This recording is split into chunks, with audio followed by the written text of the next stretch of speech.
अशी चिक्क मोत्याची माळ होती ग 30 तोळ्याची ग. चिक्क मोत्याची माळ होती ग 30 तोळ्याची ग. जसा गणपतीचा गोंडा हा चौरंगी लाल बावटा ग.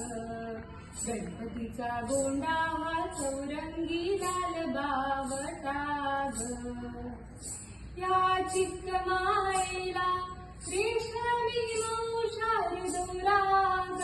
या चिक्क माळेला रेशमी मऊ शारदूला ग. मऊ रेशमाच्या दोऱ्यात नवरंगी माळ ओविली ग.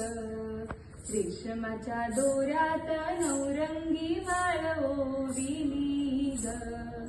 अशी चिक्क मोत्याची माळ होती ग 30 तोळ्याची ग. चिक्क मोत्याची माळ होती ग 30 तोळ्याची ग.